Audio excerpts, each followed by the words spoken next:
ជំរាបសួរពុកម៉ែបងប្អូនប្រិយមិត្តដែលកំពុងតាមដានជាមួយនឹងវីដេអូថ្មីអញ្ចឹងថ្ងៃហ្នឹងជាថ្ងៃសង្ក្រាន្តថ្ងៃទី1អញ្ចឹងពុកម៉ែបងប្អូនអាចមកលេងនៅក្នុងខេត្តរតនគិរីបានគឺមានការរៀបចំស្អាតហើយរួចរាល់ហើយណាពុកម៉ែបងប្អូនណាពេលអត់រួចរាល់ខ្ញុំមកថតហើយពេលរួចរាល់គឺខ្ញុំមកថតម្ដងទៀតឲ្យពុកម៉ែបងប្អូនទស្សនាអញ្ចឹងពុកម៉ែបងប្អូនអាចមកលេងបានដំណើរកម្សាន្តមួយនេះគឺនៅខេត្តរតនគិរីបាទថ្ងៃសង្ក្រាន្តថ្ងៃទី1ថ្ងៃ14អញ្ចឹងពុកម៉ែបងប្អូនកុំភ្លេចមករួមចូលរួមទាំងអស់គ្នាអញ្ចឹងណាថ្ងៃនេះខ្ញុំមកមួយបងប្អូនខ្ញុំអីអញ្ចឹងទៅហើយខ្ញុំមកថតឲ្យពុកម៉ែបងប្អូនទស្សនាអីអញ្ចឹងទៅទាំងអស់គ្នាអញ្ចឹងណាពុកម៉ែបងប្អូនអាចមកលេងបានមានការរៀបចំស្អាតមែនតើអានេះគេរួចរាល់ហើយអញ្ចឹងណាតិចទៀតខ្ញុំជីនឹងចូលក្នុងឲ្យពុកម៉ែបងប្អូនទស្សនាស្អាតមែនតើបាទឡើងកប់សេរីតែម្ដងឆ្នាំនេះអញ្ចឹងពុកម៉ែបងប្អូនអាចមកលេងទាំងអស់គ្នាបានអញ្ចឹងមិនប្រកាន់គ្មានអស់លុយអស់អីមរៀលទេបាទចូលរួមទាំងអស់គ្នាដើម្បីសប្បាយនៅក្នុងខេត្តរតនគិរី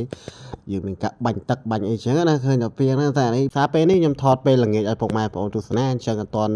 លេងទេអានេះខ្ញុំថតថ្ងៃ13អញ្ចឹងណាតែវីដេអូនេះគឺចេញថ្ងៃ14ហើយទុកឲ្យពុកម៉ែបងប្អូនទស្សនាថាងាយមិនឲ្យបានកាត់អីចឹងទៅពុកម៉ែបងប្អូនវីដេអូហ្នឹងគឺខ្ញុំទុកតកាត់ឲ្យពុកម៉ែបងប្អូនកាត់ភ្លាមផុសភ្លាមតែម្ដងអញ្ចឹងណាអញ្ចឹងកុំភ្លេចជួយ like page ហ្នឹងម្នាក់មួយដើម្បីទទួលបានវីដេអូថ្មីបន្ថែមពី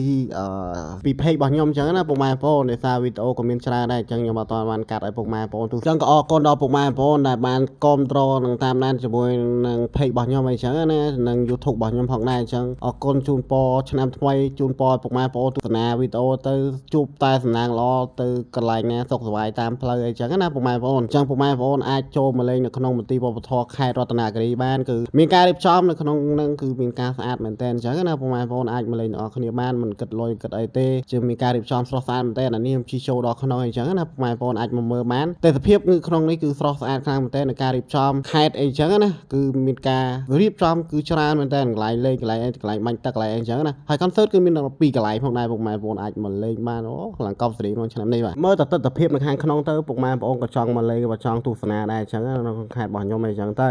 ហើយមានការរៀបចំឆ្នាំនេះគឺស្រស់ស្អាតខ្លាំងមែនតើទីធ្លាក៏ទលាយធំច្រើនអីចឹងទៅហើយនៅថ្ងៃទី14នេះគឺមានការលេងបលបាញ់ប្រជាប្រិយនៅពេលព្រឹកអីចឹងទៅណាពុកម៉ែបងប្អូនអាចចូលរួមទស្សនាបានអីចឹងទៅហើយវីដេអូនេះគឺខ្ញុំចេញទៅថ្ងៃទី14អីចឹងណាពុកម៉ែបងប្អូនបន្ទាប់មកខ្ញុំធ្វើការជិះចេញមកក្រៅអញ្ចឹងណាពុកម៉ែបងប្អូនដើម្បីថតតាមដងផ្លូវឲ្យពុកម៉ែបងប្អូនទស្សនាបន្ថែមទៀតអីចឹងទៅអញ្ចឹងកុំភ្លេចជួយចុច like channel ខ្ញុំម្នាក់មួយនិង page របស់ខ្ញុំម្នាក់មួយ